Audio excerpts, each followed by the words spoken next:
오늘은 창세기 45장의 말씀을 묵상합니다. 우리에게는 문제로 인한 고통이 있습니다.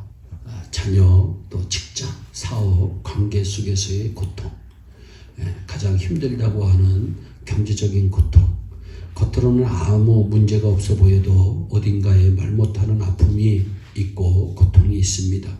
그래서 인생은 고해다라고 말합니다. 그러나 신자에게는 그 고통 속에서도 순간순간 하나님께서 주시는 기쁨이 있습니다. 오늘보다는 더 좋아질 것이라는 내일에 대한 기대와 소망이 있습니다. 조엘 오스틴 목사님이 강조했던 말입니다. 믿음으로 사는 나는 잘 될 것이다. 여러분 그렇게 믿습니까? 우리는 오늘보다는 내일이 더 잘 될 것이라는 믿음 속에서 삽니다. 그 이유가 무엇일까요? 우리의 인생 위기 가운데 찾아오셔서 붙잡아 주시고 위로해 주시고 일으켜 주시는 하나님의 손길이 있기 때문입니다. 하나님은 우리의 인생을 새롭게 역전시키시기를 원하십니다. 야구는 9회 말부터라고 합니다. 특히 9회 말 2 스트라이크 3볼에서 역전주자가 나가 있을 때에는 손에 땀이 납니다. 공 하나에 승패가 달려 있습니다. 만약 지고 있는 상황에서 타자가 안타를 치거나 홈런을 날리면 관중 속은 축포가 터지고 꽃가루가 날리고 환성의 도가니로 변합니다. 하나님은 우리 인생 가운데 그런 역전의 홈런포를 날리시는 분이십니다. 우리도 역전의 홈런포를 쏘아 올리기 위해서는 먼저 하나님의 섭리를 깨달아야 합니다. 4절과 5절의 말씀에 나와 있습니다. 하나님의 섭리는 일반 사람들이 좀 이해하기 어려운 단어입니다. 쉽게 말하면 하나님의 계획하심, 하나님이 인생을 다루어 가시는 뜻입니다. 하나님은 이 땅에 존재하는 모든 사람들을 향한 놀라운 계획을 가지고 계십니다. 문제는 우리들이 그 하나님의 뜻을 깨닫지 못한다는 데 있습니다. 인간이 물에 빠진 사람처럼 아무리 발버둥 치고 애를 써도 안 되는 일이 있습니다. 불신앙의 사람들은 그것을 운명으로 받아들입니다. 그러나 하나님을 믿는 우리는 그 모든 과정을 하나님의 섭리라고 말합니다. 하나님의 섭리는 신비로움입니다. 우리의 생각과 이성을 언제나 뛰어넘습니다. 오늘 본문에서 요셉이 흉년이도록 곡식을 사러 온 형들과 대면을 통해 자신을 드러내는 장면입니다. 지금까지 자신의 정체를 형들 앞에 숨겨온 그가 마침내 자기가 바로 형들이 팔아먹은 요셉임을 밝힙니다. 4절과 5절의 말씀입니다. 요셉이 형들에게 이르되 내게로 가까이 오소서. 그들이 가까이 가니 이르되 나는 당신들의 아우 요셉이니 당신들이 애굽의 판자라. 당신들이 나를 이곳에 팔았다고 해서 근심하지 마세요. 하나님이 생명을 구원하시려고 나를 당신들보다 먼저 보내셨습니다. 요셉은 형들에 대한 미움의 감정을 드러내지 않았습니다. 형들이 자신을 인신매매한 것이 바로 하나님의 섭리임을 밝힙니다.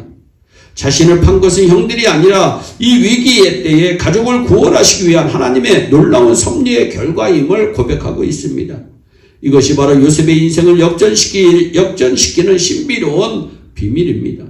오늘 우리 인생길에 이해할 수 없는 많은 일들을 만납니다. 이것을 자신의 힘과 노력으로 풀어보려고 애쓰지만 오히려 헝클어진 실타래처럼 꼬이기만 합니다. 어떻게 해야 할까요? 여기에서 하나님의 섭리를 우리는 발견해야 합니다. 내가 노력했지만 수고했지만 아무 소득이 없을 때 그 속에 하나님의 또 다른 계획과 뜻이 있음을 깨달아야 합니다. 하나님은 이사야 선지자를 통해 이사야서 55장 8절과 9절에 이렇게 말씀하십니다. 이는 내 생각이 너희의 생각과 다르며 내 길은 너희의 길과 다름이니라. 여호와의 말씀이니라. 이는 하늘이 땅보다 높음같이 내 길은 너희의 길보다 높으며 내 생각은 너희의 생각과 높음이니라. 우리의 생각과 하나님의 생각은 분명히 다를 수 있습니다. 우리가 원하는 길과 하나님이 원하시는 길은 다를 수가 있습니다. 우리의 모든 삶은 하나님의 섭리 안에 있음을 믿으시기 바랍니다. 그것이 바로 새로운 인생 역전을 이룰 수 있는 비결입니다. 둘째로는 사랑의 눈물이 있어야 합니다. 1절과 2절과 14절의 말씀에 나옵니다. 남을 용서하지 못하고 살아가지 못하는 자는 결코 인생의 행복을 누릴 수가 없습니다. 요셉은 자신의 모든 삶이 하나님의 섭리 안에 있음을 믿었습니다. 그리고 용서와 사랑의 삶을 살았습니다. 인간적인 입장에서 보면 형들을 용서한다는 것은 쉽지가 않습니다. 그런데 요셉은 자기를 팔아먹은 형들을 본 것이 아니라 형들을 만나게 하신 하나님의 은혜를 먼저 생각합니다. 자신을 노예로 판 형들을 통해서 역사하신 하나님의 섭리를 봅니다. 그래서 너무나 감격한 나머지 대선통곡에서 웁니다. 지나온 모든 시간들을 용서와 사랑이라는 용광로를 통해서 형들과 하나가 되는 감사의 눈물인 것입니다. 진정한 용서와 사랑만이 우리의 인생을 새롭게 역전시킬 수 있는 비결입니다. 마지막으로 하나님께서 주신 사명을 붙잡아야 함을 7절과 8절을 통해서 알 수가 있습니다. 7, 8절의 말씀을 보세요. 하나님께서 큰 구원으로 당신들의 생명을 보존하고 당신들의 후손을 세상에 두시려고 나를 당신들보다 먼저 보내셨나니 그런즉 나를 이리로 보낸 이는 당신들이 아니요 하나님이시라. 아멘. 요셉은 하나님의 섭리를 깨닫고 형제들을 진심으로 용서합니다. 그리고 하나님께서 자신에게 주신 사명을 깨닫습니다. 자신을 판 것은 하나님께서 애굽의 총리로 세우시고 가족을 구원하시기 위한 하나님의 놀라운 사명이 있음을 깨닫습니다. 이것이 바로 요셉의 위대함입니다. 이것이 바로 요셉이 승리한 비결입니다. 하나님은 구의 말 역전 홈런포를 쏘아 올리시기를 기대하고 계십니다. 야곱은 죽기 전에 요셉에게 이렇게 축복합니다. 요셉은 무성한 가지 곧 생겼된 무성한 가지라. 그 가지가 담을 넘었도다. 여러분이 바로 요셉처럼 생겼된 무성한 가지가 되기를 축복합니다. 그 축복이 내 안에만 머무는 것이 아니라 담을 넘어서 생명을 살리고 세상을 구원하는 축복의 통로가 되기를 바랍니다. 오늘도 우리에게 다가오셔서 우리를 승리케 하시는 하나님의 은혜를 누리는 복된 삶이 되시기를 주 예수 그리스도의 이름으로 축원합니다. 기도하겠습니다. 사랑의 하나님 참 감사합니다. 하나님 우리도 요셉처럼 축복의 통로가 되는 그 귀한 인생이 될 수 있도록 은총을 베풀어 주시옵소서. 하나님의 은혜가 아니면 우리는 살 수가 없습니다.